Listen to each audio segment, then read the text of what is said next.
So, I heard you want to do a turbo upgrade. Well, I'm going to show you how to do that on this one. This is a 2021 Mark 7 GTI. He does have some stuff already done to it, so yours may be a little different. But, yeah, it's kind of like a K&N cold air intake system, custom stainless downpipe, exhaust, Unitronics tune already. He's going to be putting another Unitronics tune on it.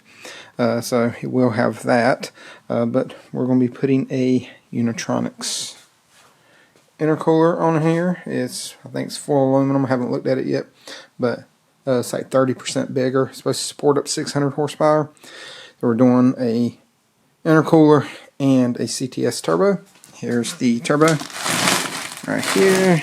It's like a CTX and CTS T1000.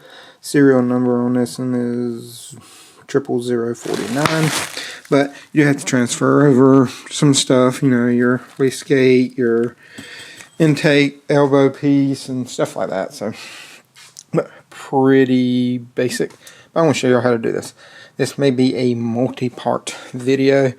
It may be 2 or 3 parts, depending on how long it takes. This calls for about 8 to 10 hours of labor time to pull an intercooler and a turbo. Turbo is like 6 hours of that.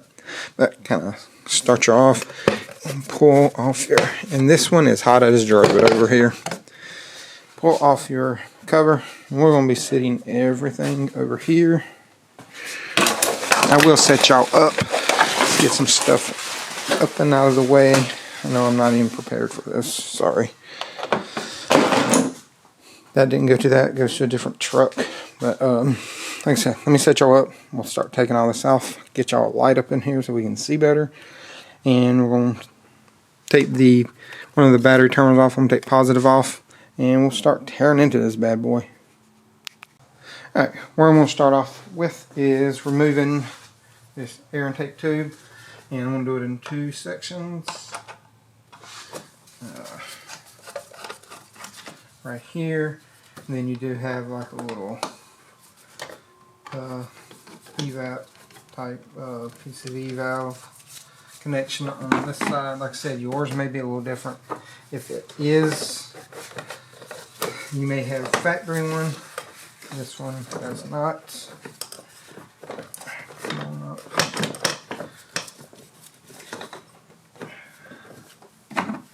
I'll have to take that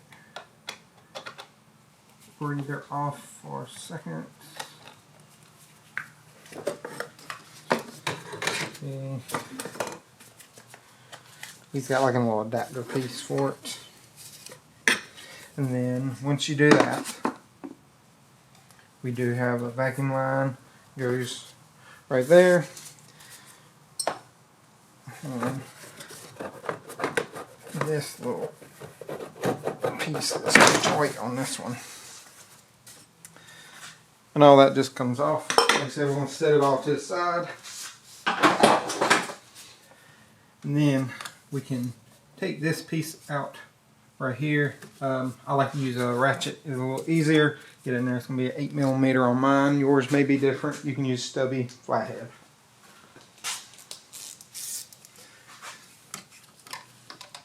Okay, get in there. Doesn't have to be a lot, just get it off of there. That's your intake.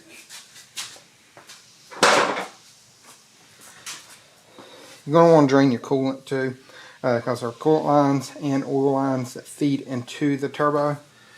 And while I'm at it, I haven't taken this off yet, but I'm going to have to remove the battery anyway. I just thought about that so I can get to the charge pipes and all that too. But just 10mm to take those off.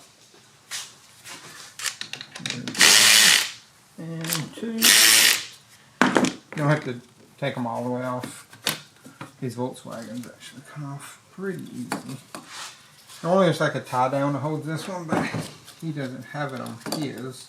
He had somebody change the battery one time and it didn't get put back on.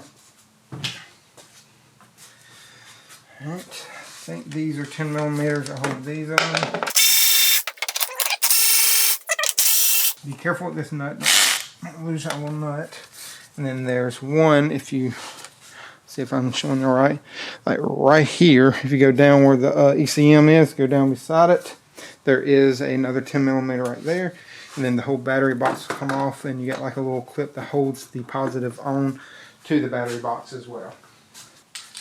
So I'm going to use a long extension, get down up and haul.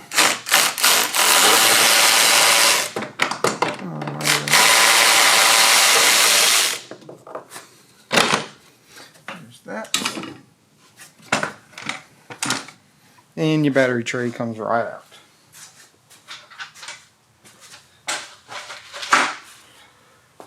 The reason I do that, it just gives you a whole lot of room to work with. So, makes things a lot easier. I'm going to go ahead and crack the overflow. Since we do have to drain that. Right. Piece of eval system. You can pull this little air intake piece out. And now we can start pulling some of these charge pipes out. Like, go ahead and disconnect it from up here. You're going to have a little flathead piece, or flathead worm clamp that connects it to the inlet. And then you can just leave this side on. Then you're going to have a T30 here.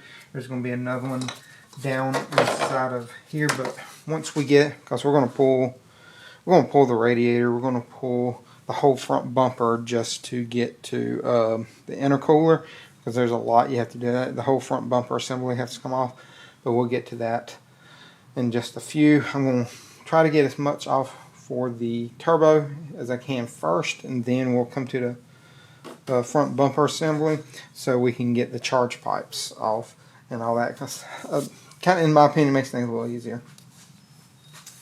So now we're at this point. I'm going to go ahead and start pulling all my wiring. I mean, you have to undo coils because you got ground cables for your coils. You have to undo your high pressure fuel pump. You got your valve actuators, like pieces right here. You got your wastegate. You got a bunch of stuff you want to pull. And on these connectors, you just pull back a little bit. You'll hear them click, pull them off. O2 sensors are up here. This time you can twist these and they come out. There it goes. There's that one. There's that one. And the little holders right there. One goes into your turbo, one goes to exhaust pipe down below. But pretty much all I'm going to do right here is just pull all of my wiring. Like I said, cam sensors, actuators, coils. Then you can get this and fold it back. You're going to have some wiring looms that you'll have. But I know y'all don't want to watch all of that. So I'm just going to go ahead and do that off camera so y'all don't have to watch it. And then after that, I'll show you how it just folds back and around. So as you can see, we got the wiring harness folded back. And my next step, all I did was just connected it. I'll tell you that. Just disconnected it and pulled all the hoses, or all the little fast clips out of it right here. This one is a little bit trickier. You may have to get like a pick or something down in there, pry it, and then it'll come out. But you can see it moves out of the way real easy. To get these little solenoids back here unplugged, you do have to pull up a little bit, and then they got these little safety tabs, and these are hard to squeeze to get out. You can use a tool made for pulling plugs, or you can use like a pair of hose pliers like that, and you can kind of squeeze on them real gently and they pull off. I've used those for years doing that. I've never had any issues with it crushing a connector as long as you were just careful. But next step I'm going to do is I'm going to pull this PCV valve right here, this purge valve, and it's just hose clamp right there, and it goes back this way, but I'm just going to disconnect it and fold it over, and then it's got two T30s right there. I'm going to show that on camera for you. Got a little hose clamp. Twist it a little bit. Don't manhandle it or anything, but be mindful that you do have that. And then you got two T30s. And keep your T30 out. You're going to use your T30 a lot in this process.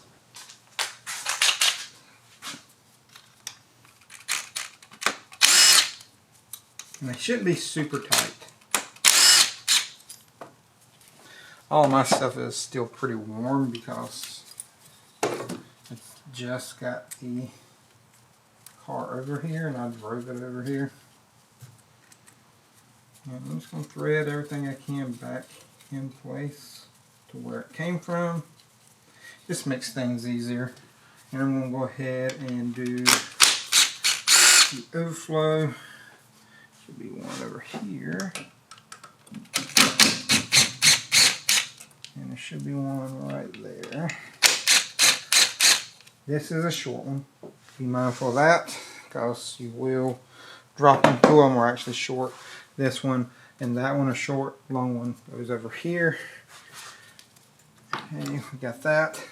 And then I'm going to take this hose clamp off. That is a worm gear clamp. Yours may be a squeeze clamp, but take that one off, this one off, and then you got one right here that goes down and feeds into your turbo. So I'm going to set these where I can't lose them real quick. Set them right there. Where's my pliers? Be mindful you may have coolant if you haven't drained it yet. I haven't drained mine yet. So before I pull these off, I will drain it. I just wanted to go ahead and get these off on camera. Come on. Of course, the lower, so I'm having to reach over. Oh, why are you doing that? This one's going to be a pain in the butt. Okay, there we go. And this is the hard one to get to. I may have to get a different pair of pliers. Yeah, get a different pair of pliers. I'm angled. And we can see if that'll get to it.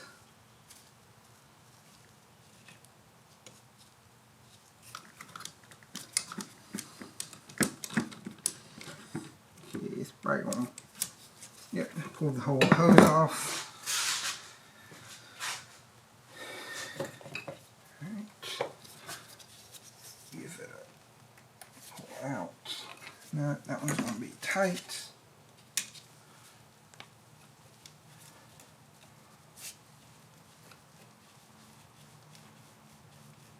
Nothing's going to come out. Yeah, a little bit coming out, not much. Okay. Let me go ahead and pull this off.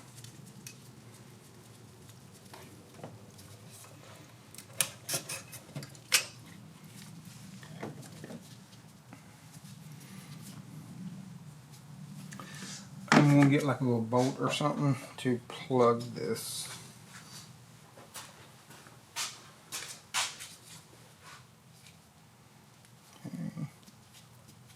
Put a bolt in there. It'll keep it from leaking as much. And now we should be able to pull that off. And that is your overflow pipe. Set it to the side. Kind of frees up a little more room as well.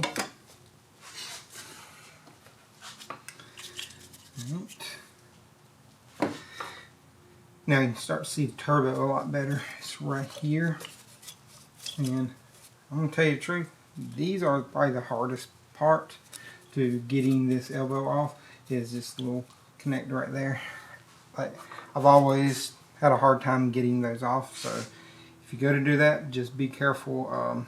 You won't have to take it off anyway, but be careful because you can break this really easy, and we're going to try not to break anything because no telling how much that hose is and how long it's going to take to get it.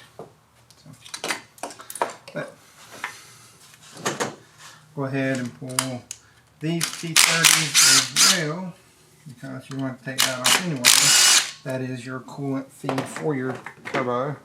Either feed or return. I think it's feed, judging by the size of it. I always get those two mixed up, but that is one of your coolant lines for your turbo, so be mindful of that. So it does have to come off. So putting bolts back where they should go, just so I know where they go. I try to wear gloves, but sometimes they get in the way more than they help. Right here.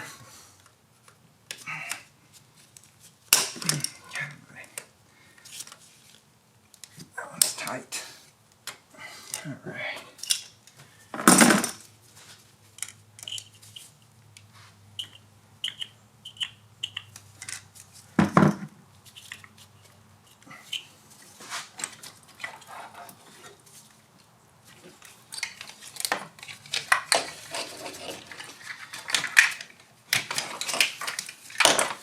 This tucked up and out of the way. And we're dripping coolant, which would be expected. So now I'm going to go ahead and start draining the coolant. But the way I'm going to do this is first I'm going to pull the fan assembly out, because that will give me a lot more room to reach the lower radiator hose, because there is no drain valve on this. So I'm going to do it through the lower radiator hose. And to do that, I'm going to pull this front little piece off. I don't know if I'm showing you that. I'm going to pull this front piece right here off, and that way it gives me access. And to do this, we're going to have to pull this little supports off as well. So let's go ahead and do that.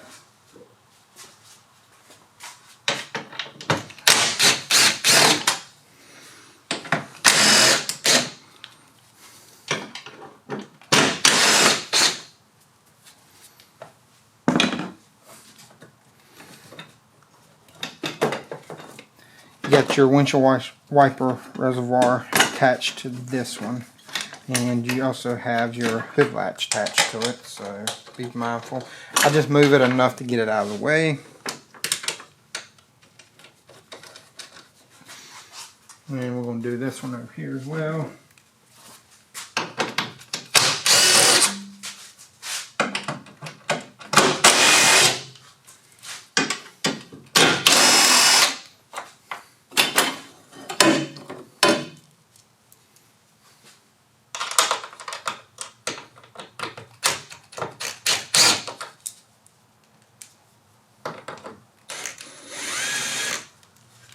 I think these are T30. I think the little ones are T27s.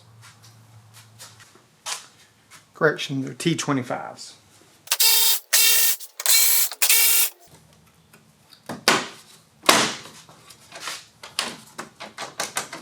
Okay, we get that pulled up. Put the little pop clips on the sides. And that whole piece comes out. Right, now you can see your radiator a lot clearer right here. And we're going to try to get this fan assembly out. And just so you know, it is a super tight fit to get these in and out. So, see if I can kind of show y'all how you pop these out. So over here on the driver's side, I know it's a little blurry right there where my finger is. It's dark. Of course, it's going to be a shadow. Okay, see that red tab? That is your radiator or your fan connector. And then down underneath here where my finger is, kind of show you. So you got that little piece right here. You got to press in on that, and it's like a little clip that holds it. And man, that is super blurry. Should clear up in just a second. There we go. But you got to press in on them clips, tilt it back a little bit, and then pull it up. Like I said, super tight to get these out, so be careful with that.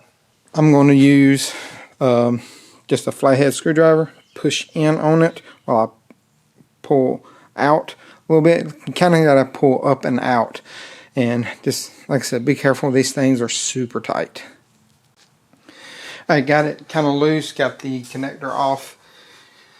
Try to see if I can show y'all how I pull this out. So when you pull it up, kind of drop it down just a little bit. Okay. And you're going to go up and over and out. So you kind of got to drop it down.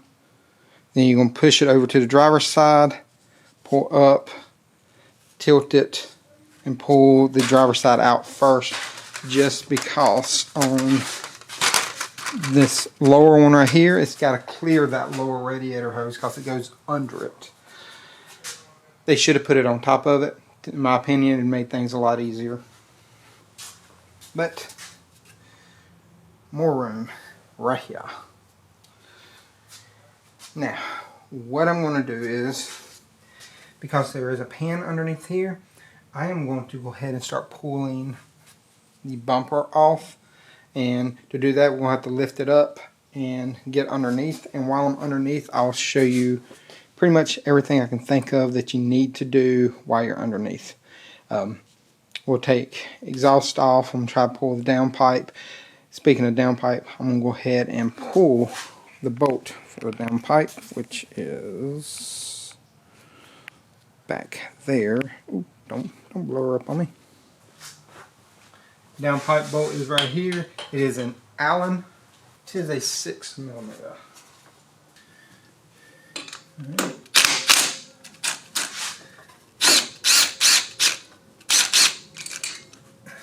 Pull the bolt out, and then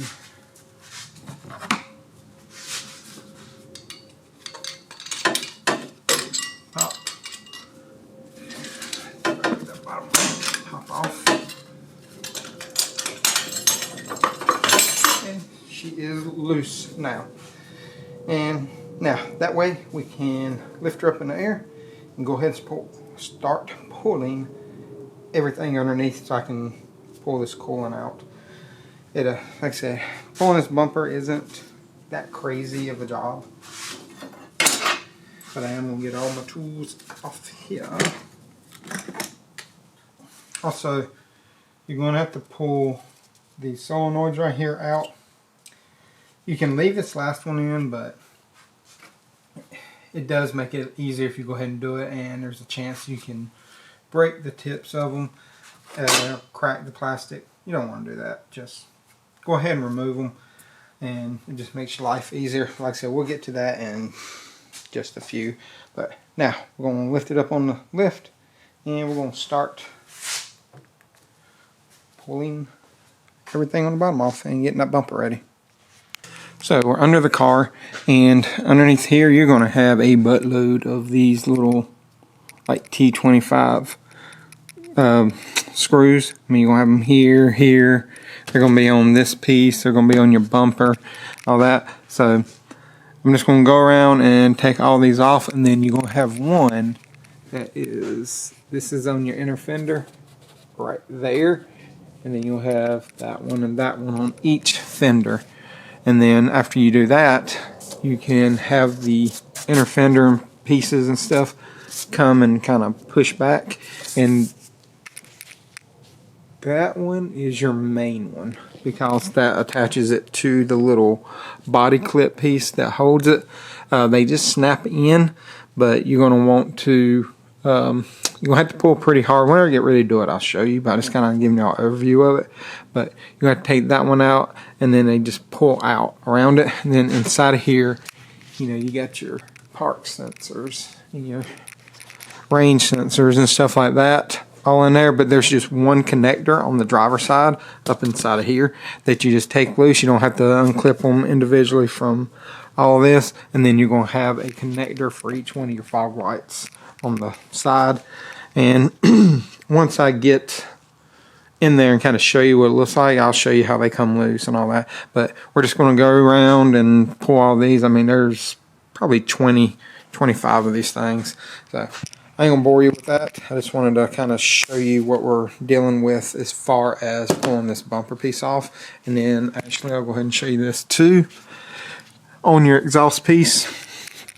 So this is an aftermarket piece, but he's got a V-band right here and a clamp, like a pressure clamp right there. But I'm gonna knock the V-band off, and then we have two 13 millimeters right there, and then this whole section right here will come out. And I don't think there's another one that holds it in. I think on a factory one there is, and he doesn't have any of the heat shields and anything like that either. So his is pretty simple to get off. Yours is going to be a little bit more difficult just because you do have covers and all that stuff. But he does have the O2 sensor, if I can get it down. I know I'm shaking it all around. There we go. So the flat connector is the back O2. The square one is the one that goes actually into the turbo. But we're going to have to get this out just so we can get up inside of there and start taking some stuff off too. But let's pull the bumper off first before we do anything.